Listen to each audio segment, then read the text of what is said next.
بسم الله الرحمن الرحيم والصلاة والسلام على أشرف المرسلين سيدنا محمد وعلى آله وصحبه أجمعين. مرحبا بكم في قناتكم قناة المعرفة Easy Training. Aujourd'hui, nous allons aborder les statistiques descriptives. Nous allons y consacrer plusieurs vidéos. Cette première vidéo sera consacrée bien évidemment au chapitre introductif.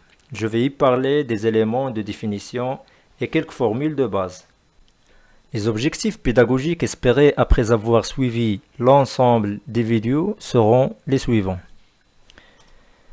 Premièrement, comprendre les variables statistiques. Réaliser les représentations graphiques. Troisièmement, calculer les caractéristiques des distributions. Traiter les indicateurs de concentration. Procéder aux ajustements. Et enfin, traiter les séries chronologiques. On va commencer par quelques terminologies. Tout d'abord, on va définir ce que c'est que les statistiques. En fait, les statistiques, c'est une science qui désigne l'ensemble des méthodes scientifiques qui permettent d'analyser quantitativement un ensemble d'informations cohérentes. Ça veut dire الإحصاء يحسب على العلوم والتي تحتوي على مجموعة طرق وأساليب علمية والتي تمكننا من تحليل كمي لمجموعة من المعلومات. Il faut savoir qu'il y a deux types de statistiques. Nous avons la statistique descriptive ou الإحصاء الوصفي et la statistique inductive ou inférentielle ou الإحصاء الاستنتاجي. En ce qui concerne le premier type de statistique, il s'agit d'un ensemble de méthodes permettant de décrire et d'analyser quantitativement des unités statistiques d'une population. يعني أن الإحصاء الوصفي يبدأ بالواقع ويحاول أن يحلل بعض الظواهر التي تكمن في هذا الواقع. En ce qui concerne la statistique inductive, l'objectif c'est de formuler des lois à partir de l'observation d'échantillons, c'est-à-dire de tirages limités effectués au sein d'une population. Il s'appuie sur la statistique descriptive, bien évidemment, mais aussi sur le calcul des probabilités. يعني بعكس الإحصاء الوصفي اللي شفناه من قبل، الإحصاء الاستنتاجي يبدأ بالواقع لتكوين مجموعة من القوانين العلمية التي تبرر بعض الظواهر. On va passer maintenant à la définition de quelques termes utilisés généralement dans les statistiques. On va commencer par la population. أو التعداد. C'est un ensemble d'individus définis par une propriété commune donnée. Je vous donne un exemple. Si on veut étudier le taux de chômage au Maroc, la population étudiée est l'ensemble des personnes actives. مثلا بغيت ندرس la moyenne des notes d'une classe. Donc la classe مجموع التلاميذ كتعتبر une population أو التعداد. En ce qui concerne l'échantillon أو العينة, c'est un sous-ensemble de la population. Donc, pour étudier un exemple, pour étudier le taux de chômage, par exemple, au sein de la zone rurale, on peut prélever un échantillon et l'étudier. Tout simplement parce qu'on ne peut pas étudier l'ensemble des personnes au sein de la zone rurale. Donc, on dirait واحد l'échantillon. كناخذ واحد العينة من هاد البوبولاسيون. ومني كنلقاو بعض الاستنتاجات حول هاد l'échantillon كنقدروا نسقطوها على لا بوبولاسيون بصفة عامة، ولكن كاين بعض الضوابط هنا. Aussi, il y a l'individu, المفرد أو الفرد.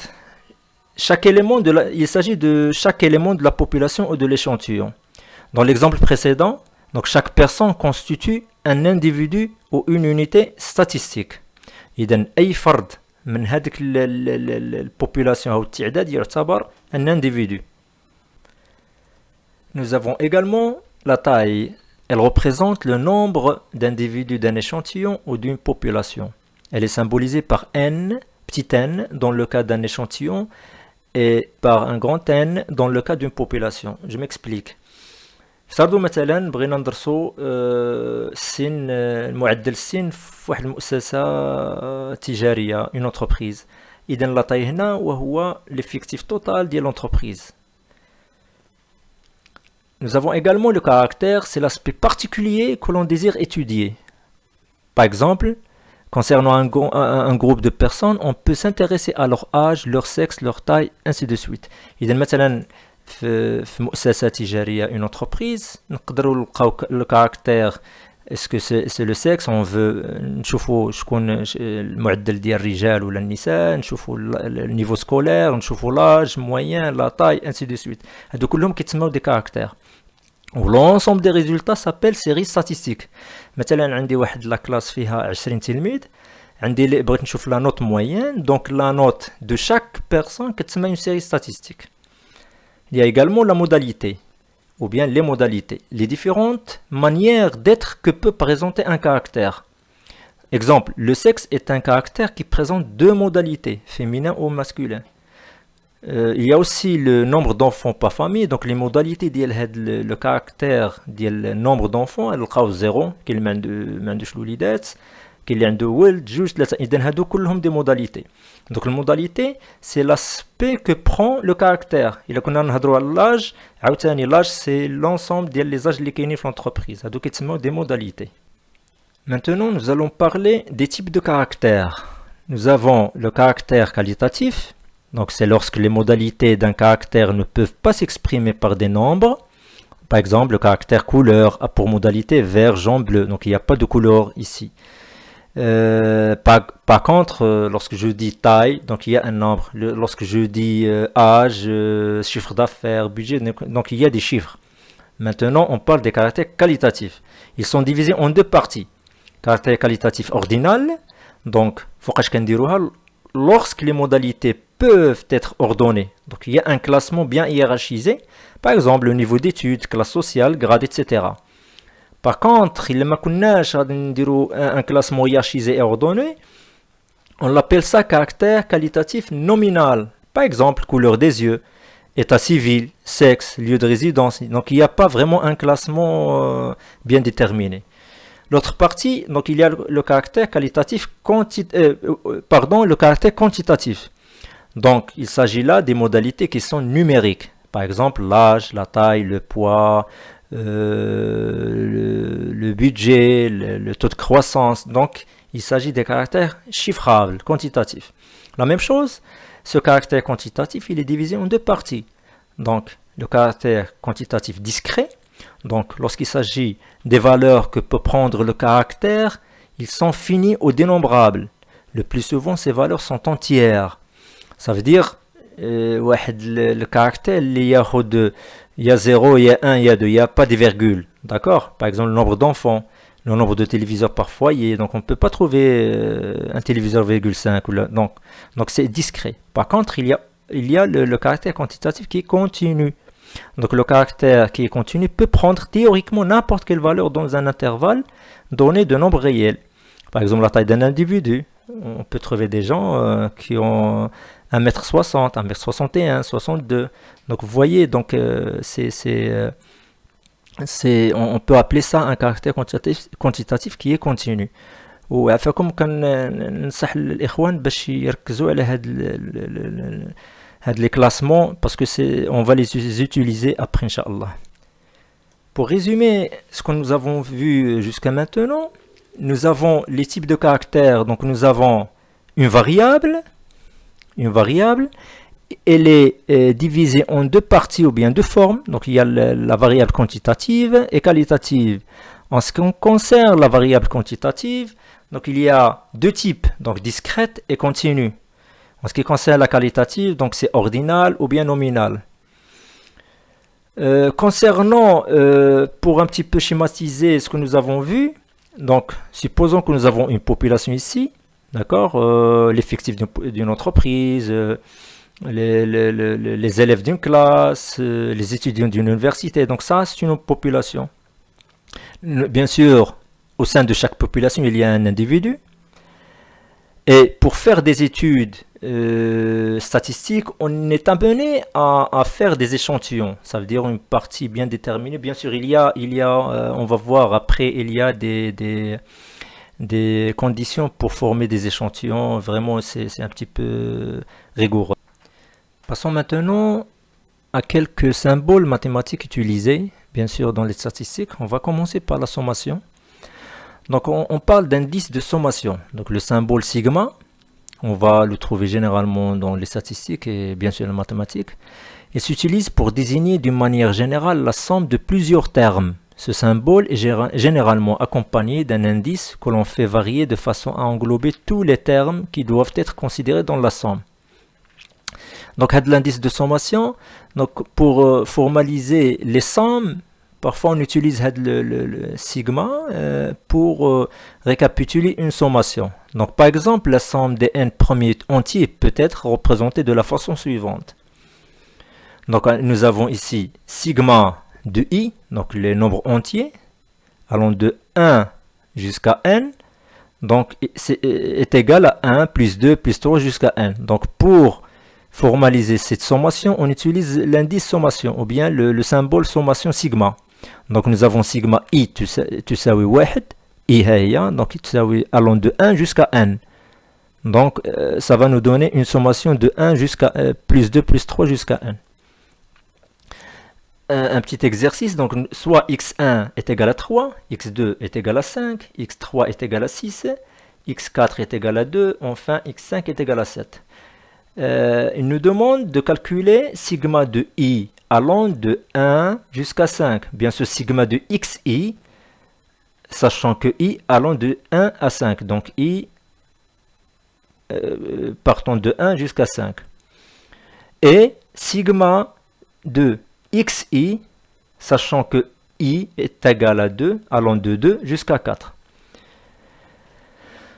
Donc, concernant la première question, donc nous avons sigma xi de i allant de 1 jusqu'à 5, donc est égal à x1, x2, x3 jusqu'à 5. Donc, on va remplacer les x. Donc, nous avons 3, plus 5, plus 6, plus 2, plus 7 est égal à 23. Je pense que c'est clair. La deuxième, ou bien le deuxième exercice, ou bien la question, nous avons sigma de xi, mais cette fois-ci, on ne va pas commencer de 1, mais on va commencer de i est égal à 2. On ne va pas s'arrêter à 5, mais uniquement à 4. Donc, on va prendre uniquement les variables qui sont entre 2 et 4. Nous avons donc x2, x3 et x4.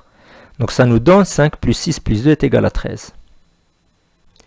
Bien sûr, il y a quelques règles qu'il faut maîtriser. Donc, nous avons sigma de cxi. Donc, bien sûr, xi c'est une variable, c c'est une constante. I est égal allant de 1 jusqu'à n. Donc, c'est la même chose si on écrit c fois sigma de xi. I est égal à 1 allant de 1 jusqu'à n. Donc, c'est la même chose. Soit on entre ici c une constante, ou bien on la fait sortir. D'ailleurs, comme si on factorise. On va voir un exemple tout à l'heure. Nous avons également sigma de c. Donc, nous avons sigma de c, c'est une constante.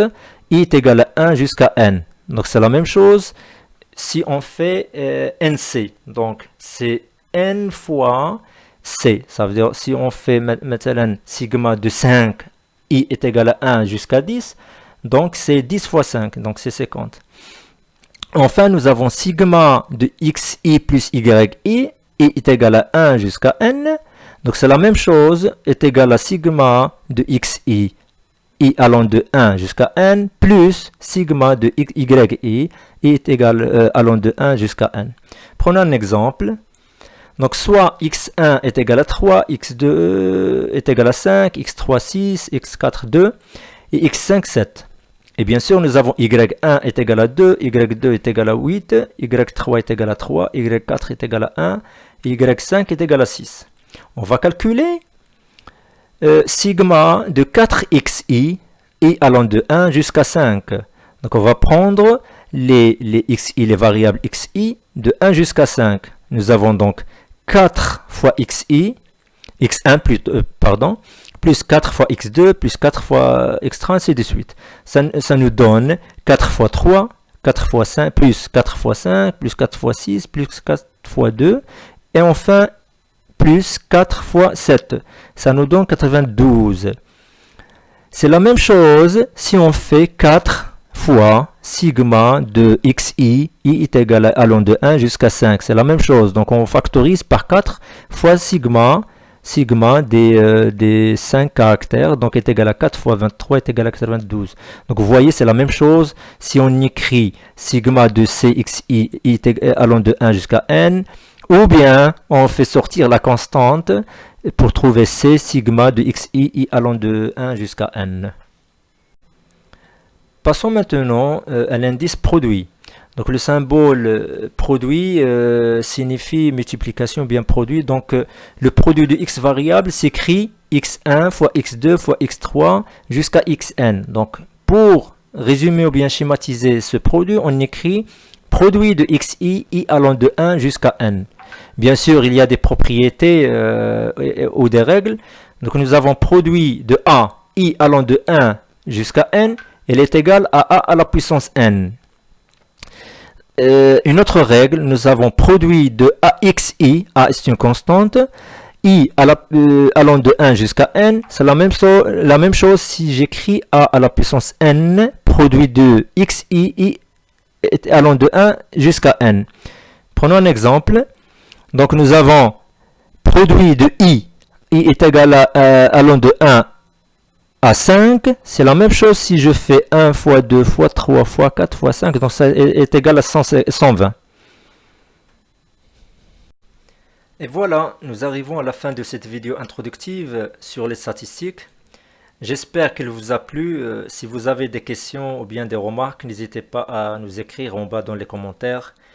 Et surtout, n'oubliez pas de vous abonner à notre chaîne, de liker et partager cette vidéo. Merci beaucoup.